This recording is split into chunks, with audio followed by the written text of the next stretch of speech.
ദൈവത്തിൻ്റെ അതിപരിശുദ്ധമായ നാമം മഹത്വപ്പെടുമാറാകട്ടെ. G of goodness day Christian ചാനലിലേക്ക് എല്ലാവർക്കും യേശുക്രിസ്തുവിന്റെ നാമത്തിലുള്ള സ്നേഹവന്ദനത്തെ അറിയിക്കട്ടെ. ഈ വീഡിയോ നിങ്ങൾ ആദ്യമായിട്ടാണ് കാണുന്നതെങ്കിൽ ഈ ചാനൽ സബ്സ്ക്രൈബ് ചെയ്യുക, മറ്റുള്ളവരിലേക്ക് അത് ഷെയർ ചെയ്യുക. ഇന്ന് ഒരു പ്രവചന വാക്യമാണ് നിങ്ങളോട് സംസാരിക്കുവാൻ തക്കവണ്ണം കർത്താവിൽ ശരണപ്പെടുന്നത്. അതിനാധാരമായിട്ട് വായിക്കുന്ന വാക്യം യെശയ്യാപ്രവചനം 66 അധ്യായത്തിന്റെ 9 വാക്യമാണ്. ഞാൻ പ്രസവദ്വാരത്തിങ്കൽ വരുത്തിയിട്ട് പ്രസവിപ്പിക്കാതെ ഇരിക്കുമോ എന്ന് യഹോവ അരുളി ചെയ്യുന്നു. പ്രസവിക്കുമാറാക്കിയിട്ട് ഞാൻ ഗർഭപാത്രം അടച്ചു കളയുമോ? ഇന്ന് ഈ വചനം കേൾക്കുന്ന വ്യക്തി ഒരുപക്ഷെ ഒരു ആശുപത്രിയുടെ പ്രസവ വാർഡിൽ നിൽക്കുന്ന വ്യക്തിയായിരിക്കാം. ഡോക്ടർമാർ നിങ്ങളോട് പലതും പറഞ്ഞിട്ടുണ്ടായിരിക്കാം. എന്നാൽ നിങ്ങൾ ദൈവത്തെ വിശ്വസിക്കുക, ദൈവത്തിൽ ആശ്രയിക്കുക. കാരണം ദൈവം ഗർഭപാത്രത്തെ അടച്ചു കളയുന്ന ഒരുവനല്ല. ദൈവം ഗർഭപാത്രത്തിങ്കിൽ വരുത്തിയിട്ട് പ്രസവിപ്പിക്കാതെ ഇരുത്തുന്ന ഒരു ദൈവവുമല്ല. അത് അറിഞ്ഞുകൊള്ളുക, ദൈവത്തെ വിശ്വസിക്കുക. ദൈവം ഉറപ്പായിട്ടും നിങ്ങളുടെ കാര്യത്തിൽ ഇടപെടും എന്നുള്ളതിന് സംശയമൊന്നും വേണ്ട. എന്നാൽ ഞാനിവിടെ ഈ വിഷയവുമായിട്ട് ബന്ധപ്പെട്ട് സംസാരിക്കാനായിട്ട് ആഗ്രഹിക്കുന്ന ഒരു കാര്യം എന്താണെന്ന് വെച്ച് കഴിഞ്ഞാൽ, യെശയ്യാപ്രവചനത്തിൻ്റെ അവസാന അധ്യായത്തിലാണ് ഈ ഒരു വാക്യം പറഞ്ഞിരിക്കുന്നത്. അനേക ഉൾക്കാഴ്ചകളുള്ള പുസ്തകമാണ് യെശയ്യാപ്രവചനം. മശിഹായുടെ ക്രൂശമരണത്തെക്കുറിച്ചുള്ള അനേക കാര്യങ്ങൾ യെശയ്യാവ് നമുക്ക് രേഖയാക്കി നൽകിയിട്ടുണ്ട്. ഇവിടെ യെശയ്യാപ്രവചനം പറയുന്ന മറ്റൊരു കാര്യമുണ്ട്. അതിൻ്റെ 8 വാക്യത്തിൽ, ഈ വക ആര് കേട്ടിട്ടുള്ളൂ, ഇങ്ങനെയുള്ളത് ആര് കണ്ടിട്ടുള്ളൂ? ഒരു ദേശം ഒരു ദിവസം കൊണ്ട് പിറക്കുമോ? ഒരു ജാതി ഒന്നായിട്ട് തന്നെ ജനിക്കുമോ? നമ്മുടെ ദൈവത്തിന് കഴിയാത്ത ഒരു കാര്യവുമില്ല. ഒരു ദേശം ഒരു ദിവസം കൊണ്ട് പിറക്കും, ഒരു ജാതി ഒന്നായിട്ട് തന്നെ ജനിക്കുമെന്ന് ദൈവം പറയുകയാണ്. നമുക്കറിയാം, പത്രോസ് അപ്പോസ്തലനെല്ലാം സുവിശേഷം പ്രസംഗിച്ചപ്പോൾ ആദ്യ ദിവസം തന്നെ രക്ഷിക്കപ്പെട്ടത് 3000, പിന്നീട് 5000. അങ്ങനെ ഒരു ദിവസം കൊണ്ട് തന്നെ അനേകർ ജനിക്കുവാൻ തക്കവണ്ണം തിരുവെഴുത്ത് നമ്മെ ഓർപ്പിക്കുന്നത് നമുക്ക് കാണുവാൻ സാധിക്കും. ഒരു ദേശം ഒരു ദിവസം കൊണ്ട് പിറക്കുമോ? ഒരു ജാതി ഒന്നായിട്ട് തന്നെ ജനിക്കുമോ? അതെ, ഒരു ജാതി ഒന്നായിട്ട് ജനിക്കുവാനായിട്ട് ദൈവത്തിന് സാധിക്കും. എന്നെ കേൾക്കുന്ന പ്രിയ സഹോദര, നീ ഒരുപക്ഷെ ഒരു വിഷയത്തിന്മേൽ പ്രാർത്ഥിച്ചിട്ട് ദൈവം ഒരു വാഗ്ദാനം നൽകിയിട്ട് അത് നിറവേറപ്പെടാതെ ഇരിക്കുമ്പോൾ നീ നിരാശപ്പെട്ട് ശത്രു നിനക്ക് അനേക തടസ്സങ്ങളെ കൊണ്ടുവന്ന് നിന്റെ പ്രാർത്ഥനയെ തടുത്ത് നീ പ്രാർത്ഥനയിൽ മടുത്തുപോയോ? ഇത്രയും നാൾ ഞാൻ പ്രാർത്ഥിച്ചു, എനിക്ക് ഇതുവരെയും ഒരു മറുപടി വന്നില്ല. ദൈവം വാഗ്ദാനം നൽകിയതാണ്, ഇതുവരെയും ഒരു മറുപടി വന്നില്ല. ദൈവം ദർശനങ്ങൾ കാണിച്ചു തന്നു, സ്വപ്നങ്ങൾ കാണിച്ചു തന്നു, പക്ഷെ മറുപടി ഇതുവരെയും വന്നില്ല. ഞാൻ ഉപവസിച്ചു, ഞാൻ പ്രാർത്ഥിച്ചു, അനേക കാര്യങ്ങൾ ചെയ്തു, പക്ഷെ ഇതുവരെയും മറുപടി വന്നില്ല എന്ന് പറഞ്ഞ് നിന്നെ നിരാശപ്പെടുത്തുവാൻ ശത്രു പലവിധമായ വഴികൾ കൊണ്ടുവരും. നീ പ്രാർത്ഥനയ്ക്ക് ഇരിക്കുമ്പോൾ തടസ്സങ്ങൾ കൊണ്ടുവരും. നീ ഉപവാസം ഇരിക്കുമ്പോൾ ശത്രു തടസ്സങ്ങളെ കൊണ്ടുവരും.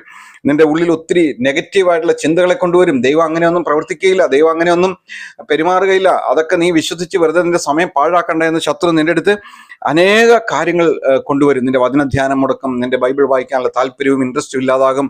അനേക തടസ്സങ്ങളെ അവൻ നിനക്ക് കൊണ്ടുവരും. ആരാധനയ്ക്ക് പോകാൻ തന്നെ നിനക്ക് താല്പര്യമില്ലാത്ത രീതിയിൽ അവൻ സാഹചര്യങ്ങൾ ഒരുക്കി പാപം ചെയ്യാനുള്ള ക്രമീകരണങ്ങളെല്ലാം അവൻ ഏർപ്പെടുത്തും.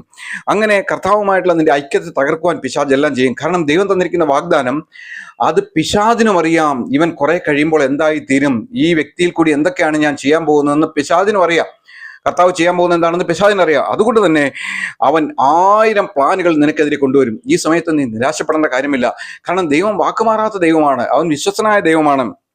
അതുകൊണ്ട് എന്ത് ചെയ്യണം? സങ്കീർത്തനം 46:10 പറയുന്നത് പോലെ, മിണ്ടാതിരുന്ന് ഞാൻ ദൈവമെന്ന് ഓർത്തുകൊള്ളുക, അമർന്നിരുന്ന് ആണ്ടവർ ആരാണെന്ന് നനച്ചുകൊള്ളുക. കർത്തരെ ഭയപ്പെട്ട് നീ നനച്ചിരുന്ന് പ്രാർത്ഥിച്ചുകൊള്ളുക. ശത്രു നിനക്ക് അനേകായിരം തരത്തിലുള്ള ഉപദ്രവങ്ങൾ നിനക്കെതിരെ കൊണ്ടുവരും. നീ ഭയപ്പെടേണ്ട ആവശ്യമെന്നില്ല. നീ ജപിച്ചുകൊണ്ടിരിക്കുമ്പോൾ കോട്ടകൾ ഇടിയും. നീ സ്തോത്രം ചെയ്തുകൊണ്ടിരിക്കുമ്പോൾ ശത്രുക്കൾ പരാജയപ്പെടും. അതിന് യാതൊരു സംശയം വേണ്ട. നമുക്കറിയാം, അപ്പോസ്തലനായ പൗലോസും ശീലാസും കൂടി അവര് ആസ്യയിൽ വചനം പ്രസംഗിക്കരുതെന്ന് പരിശുദ്ധാത്മാവ് വിലക്കി. അപ്പോൾ അവര് അവിടെ നിന്ന് മുന്നോട്ട് നീങ്ങാനായിട്ട് തുടങ്ങിയപ്പോൾ ഒരു ദർശനം കണ്ടു. എന്താണ് ദർശനം? മക്കതോന്യക്കാരനായ ഒരു പുരുഷൻ ഞങ്ങളുടെ അടുക്കിലേക്ക് വരുവാനായിട്ട് അവൻ കാണുന്നതായിട്ടുള്ള ഒരു ദർശനം. അപ്പോൾ മക്കതോന്യയിലേക്ക് പുറപ്പെടാനായിട്ട് അവർ പോയി. അങ്ങനെ മക്കതോന്യയിൽ ചെന്ന് അവർ വചനം പ്രസംഗിച്ചു. അങ്ങനെ പുഴവക്കത്ത് ചെന്നപ്പോൾ ലുദിയ എന്ന് പറയുന്ന രക്താംബരം വിൽക്കുന്ന ഒരു സ്ത്രീ രക്ഷിക്കപ്പെടുവാൻ തക്കൊണ്ട് ഇടയായിട്ട് തീർന്നു. അതിനുശേഷം അവിടെ പ്രവർത്തനങ്ങൾ അങ്ങനെ മുന്നോട്ട് പോയിക്കൊണ്ടിരിക്കുന്ന സമയത്താണ് ഒരു പിശാച് ബാധിച്ച ഒരു സ്ത്രീ ഒരു വെളിച്ചപ്പാടത്തെ സ്ഥിരം വന്നവരെ ശല്യപ്പെടുത്തിയപ്പോൾ അവര് പൗലോസ് മുഷിഞ്ഞ് ആ സ്ത്രീയോട് അവരിലുള്ള പിശാചിനെ ശാസിച്ച പിശാച് അവരെ വിട്ടുപോയി കഴിഞ്ഞപ്പോൾ അവർ മുഖാന്തരം ലാഭം ഉണ്ടാക്കിയിരുന്ന ആളുകൾ പൗലോസിനെതിരെ തിരികെയും ഇവൻ ദേശത്തെ കലക്കാൻ വന്നിരിക്കുന്ന ഒരുവനാണെന്ന് പറഞ്ഞ് അവർക്കെതിരെ തിരികെയും അങ്ങനെ പൗലോസിനെയും ശീലാസിനെയും അവിടെ കാരാഗൃഹത്തിലാക്കുന്നത് നമുക്ക് കാണുവാൻ സാധിക്കും. അപ്പോൾ നമുക്ക് അനേക സംശയങ്ങൾ ഉണ്ടാകാം. കാരണം ദർശനം കണ്ടിട്ടാണ് പോയത്. മക്കദോന്യക്കാരൻ വിളിക്കുന്നത് കണ്ടിട്ടാണ് അങ്ങോട്ട് പോയത്. ദൈവം ദർശനം കാണിച്ചു കൊടുത്തതിന് ശേഷം അവിടെ ചെന്നപ്പോൾ സംഭവിച്ചെന്താണ്? ലുദിയ എന്ന് പറയുന്ന രക്താംബരം വിൽക്കുന്ന സ്ത്രീ രക്ഷിക്കപ്പെട്ടു, അവളുടെ വീട്ടിൽ അവരെ കൈക്കൊണ്ടു. എന്നാൽ ഇപ്പോൾ നടക്കുന്നത് കാരാഗ്രഹത്തിലാണ്. ഇപ്പോൾ സംഭവം നടക്കുന്നത് കാരാഗ്രഹത്തിലാണ്. എന്തിനാണ് ദൈവം അവരെ കാരാഗ്രഹത്തിലേക്ക് കൊണ്ടുപോയിട്ടത്? നിറയെ അടികൾ കിട്ടി, ഇഷ്ടംപോലെ അടി കൊണ്ടു ഇപ്പൊ കാരാഗ്രഹത്തിൽ കിടക്കുക.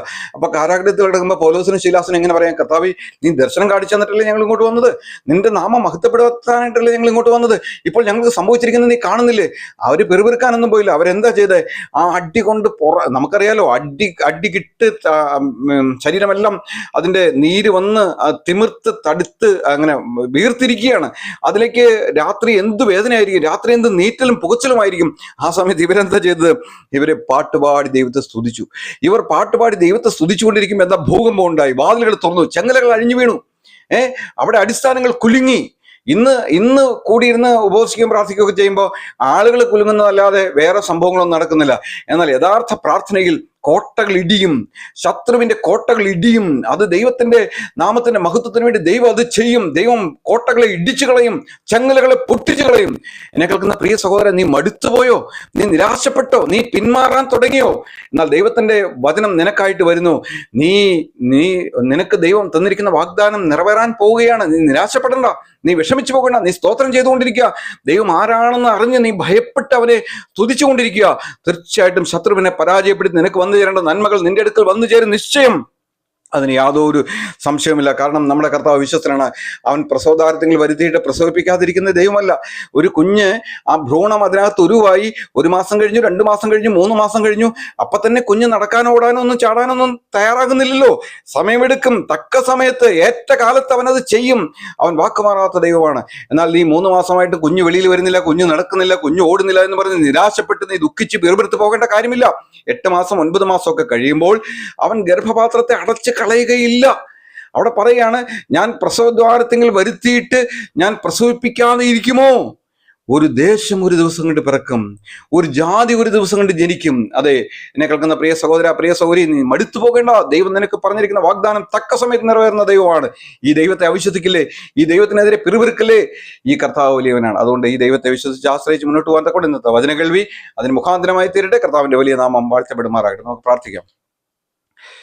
അടിയങ്ങളുടെ സ്വർഗീയ നല്ല പിതാവായ ദൈവമേ, ഈ നല്ല ദിവസത്തിനും സമയത്തിനുമായിട്ട് അടിയങ്ങൾ അങ്ങേ സ്തുതിക്കുന്ന കർത്താവേ, കർത്താവ് ഇന്ന് വചനം കേട്ട മക്കളൊക്കെ നീ അനുഗ്രഹിക്കണമേ കർത്താവേ. ദൈവനാമം മഹിമപ്പെടുവാൻ തക്കണം, അനേകർ യേശുവിനെ അറിയുവാൻ തക്കണം കർത്താവ് ഇടയാക്കണമേ കർത്താവേ. വിശേഷമായി ചാനൽ സബ്സ്ക്രൈബ് ചെയ്തിരിക്കുന്നവർക്ക് വേണ്ടി പ്രാർത്ഥിക്കുന്നു കർത്താവേ. ദൈവമേ, അവരെ വചനം കേൾക്കാനുള്ള ദാഹത്തോടുകൂടി നിരാശപ്പെട്ടിരിക്കുന്നെങ്കിൽ കർത്താവുള്ള നിരാശകളെ മാറ്റണമേ കർത്താവേ. അവരുടെ പ്രയാസങ്ങളിൽ കർത്താവ് ഇടപെടണമേ കർത്താവേ. രോഗികൾ സൗഖ്യമാകട്ടെ കർത്താവേ. ഭൂതങ്ങൾ ഇളകി മാറട്ടെ കർത്താവേ. ശത്രുവിന്റെ കോട്ടകൾ ഇടിയിട്ടെ കർത്താവേ. ബന്ധനങ്ങൾ അഴിയട്ടെ കർത്താവേ. ചങ്ങലകൾ പൊട്ടട്ടെ കർത്താവേ. ദൈവമക്കളെ വിടാതെ വഴി പിശാച് ചെയ്തിരിക്കുന്ന കെട്ടുകൾ യേശുവിന്റെ നാമത്തിൽ ഉടയട്ടെ. മന്ത്രവാദങ്ങൾ ഉടയട്ടെ, ബില്ലിസൂന്യങ്ങൾ ഉടയട്ടെ, സേവനങ്ങൾ ഉടയട്ടെ. യേശുവിന്റെ നാമത്തിൽ ജയമെടുക്കുന്നു കർത്താവ്. യേശു ക്രിസ്തു നാമത്തിൽ ഞങ്ങളുടെ പ്രാർത്ഥന കേട്ടതിനായിട്ട് സ്തോത്രം. ബഹുത്വം എടുത്താട്ടെ. യേശു ക്രിസ്തുവിന്റെ പരിശുദ്ധമായ നാമത്തിൽ തന്നെ. ആമേൻ, ആമേൻ.